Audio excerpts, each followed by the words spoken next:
we've cheated a little bit. So actually, I know Jack from my corporate career, and he was one of our rising stars. And the same year that he'd been chosen to join a leadership program, he also got through on X Factor. You should have stuck with my leadership program. I should have done that. You could have been a team leader by now.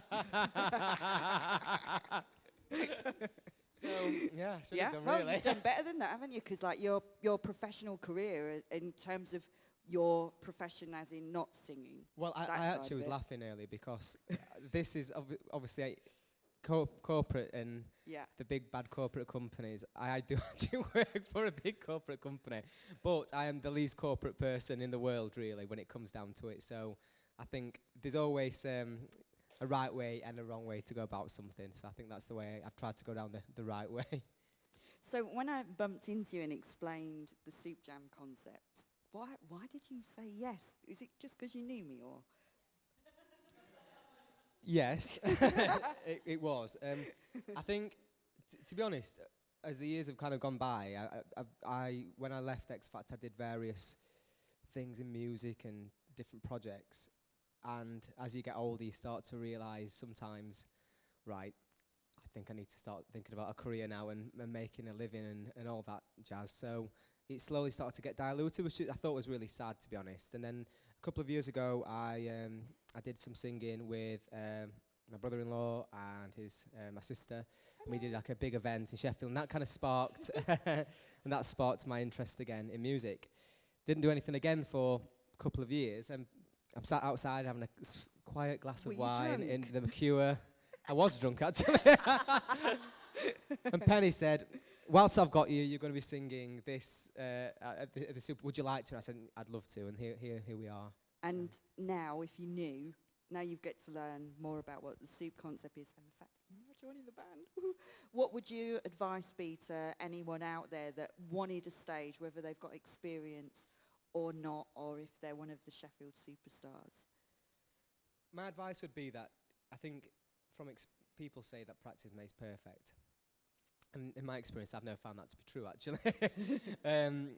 But I do think that the best way to learn is to get mixed in with lots of different various people, musicians and styles, and to try and learn more about yourself. So if, for me, for example, I've sang for 15, 16 years, but I can honestly say, and I said this to Richard and Rosie at the last rehearsal we had, that when we sang and we harmonised within the first 10 minutes of meeting each other, that is a really rare thing. You just don't find that, and you don't get to meet people like that unless you do things like this. So I would recommend it to anyone. Thank you. Right, so we've just got time for a couple of questions. Is there any rules to asking questions? Whatever they want to know? No, I don't think so. Okay, come on, quick. What do you want to know? Okay, I've got one. You've written 2 albums? No. Oh, I've not written 2 albums. No, I was signed twice. Yeah. So I was signed to Virgin, and then with Sony, it was USA Sony. But so that was going down the process of doing the album, which somebody else had. It was very manufactured in that sense, if you like. But anything which is a big label, it's a big corporation, you suddenly think that's what your life's going to be, and you think it's going to be amazing and creative, and you're going to do songwriting, and you get in these studios, and actually you find that you have to sing what they want you to sing, wear what they want you to wear, and do what they want you to do. And I think in the end, I probably turned a bit Mariah Carey on them, and they dropped me.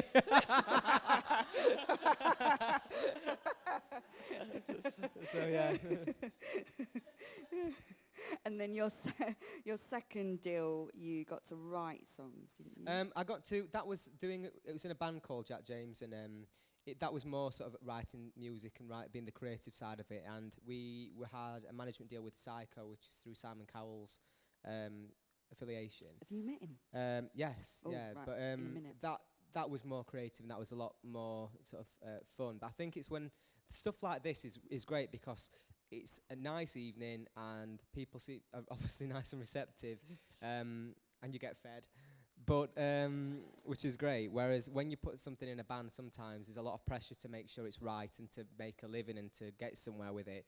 And it can take the edge off what you want in anything creative. When you start doing it as a business, it takes the edge off it sometimes. But this is a nice way of being able to do business and still be creative. And if Simon wanted you back after tonight, I'd go, what yes. would No. Wrong answer. No, I wouldn't. Does he really wear his trousers up that high? No. He doesn't? He's actually a very, very nice guy. Is he? Truth be I wasn't told, expecting you to say that. I can't profess to know him well because his time is very tight, and so I've probably met him about 5 or 6 times and had very short conversations with him. Was that Louis on the panel when you were on? Yes, Who did he say you reminded him of?